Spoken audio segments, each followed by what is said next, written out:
Baal was one of the most important and widely worshipped deities in the ancient Canaanite and broader Levantine pantheon. His name, meaning Lord in Semitic languages, reflects his supreme status as a god of fertility, rain, thunderstorms, and agriculture. Baal was the embodiment of the life-giving forces of nature, and his role in Canaanite religion was central to both the agricultural cycle and the cosmic order. Revered not only by the Canaanites but also by surrounding peoples such as the Phoenicians, the Israelites, and the Ugaritians, Baal's influence spanned several cultures and left a lasting mark on ancient religious traditions. At the heart of Baal's worship was his control over the elements, particularly rain and thunderstorms. In an agricultural society where fertility and the harvest were critical for survival, Baal's ability to bring rain was seen as a divine blessing. He was depicted as a storm god, with the power to send thunder and lightning, which brought much-needed moisture to the earth.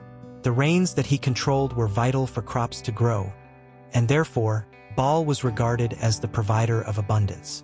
His role as a fertility god extended to the earth, livestock, and human reproduction, making him central to the well-being of both individuals and communities.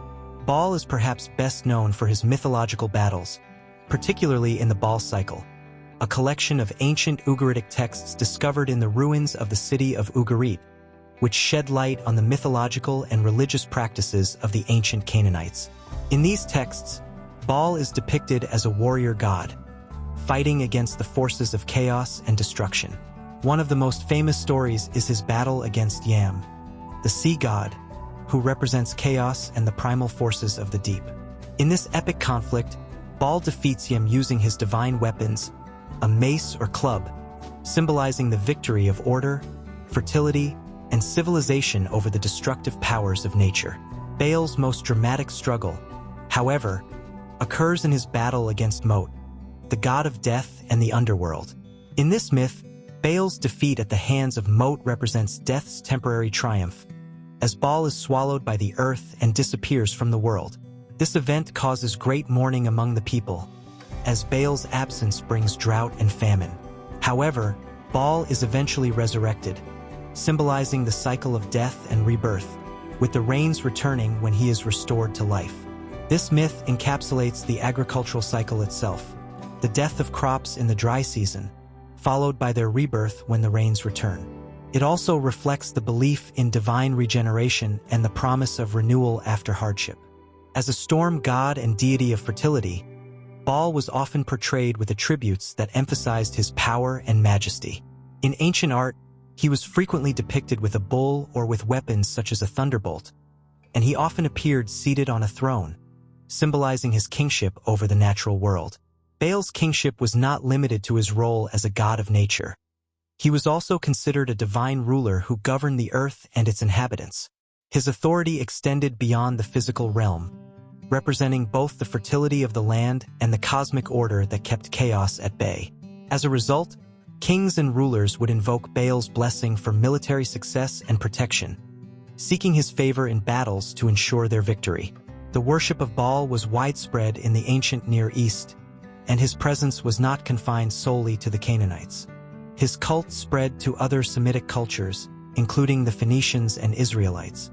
The biblical story of the struggle between the Israelites and the worshippers of Baal is a well-known narrative, reflecting the tension between monotheistic Yahweh worship and the polytheistic traditions of the surrounding nations. In the Hebrew Bible, Baal is frequently portrayed as a rival to the God of Israel, with the Israelites warned against worshipping Baal and other foreign gods. The prophet Elijah's contest with the prophets of Baal on Mount Carmel, 1 Kings 18, is one of the most famous episodes where Baal worship is directly challenged, illustrating the ideological battle between the worship of Yahweh and the surrounding Canaanite traditions. Despite the biblical condemnation of Baal worship, archaeological evidence reveals that his cult was widespread. Temples dedicated to Baal have been uncovered in various ancient sites, including the city of Ugarit and the Phoenician cities of Tyre and Sidon. Baal's cult was also associated with the practice of offering sacrifices, and in some cases, these rituals may have involved sacred prostitution or other rites meant to ensure divine favor. This association with fertility rites contributed to the characterization of Baal worship as decadent or morally corrupt in the eyes of the biblical prophets. Baal's worship, however, was not just about fertility and military power. His connection to the natural world and his role in maintaining cosmic order made him a symbol of hope, renewal, and divine protection. To the people who worshipped him, Baal represented the cycles of life, death, and rebirth, ensuring that the land would be fertile, the rain would fall, and life would continue. His victory over the forces of chaos was seen as a guarantee of order, and his resurrection in the myths of the Canaanites symbolized the eternal cycle of growth, death, and renewal. In the centuries following the decline of Canaanite culture, Baal's influence waned, particularly with the rise of monotheism in Israel and other neighboring regions. Yet, his mythological legacy lived on, influencing later religious thought and even shaping the archetype of storm gods and fertility deities in various cultures.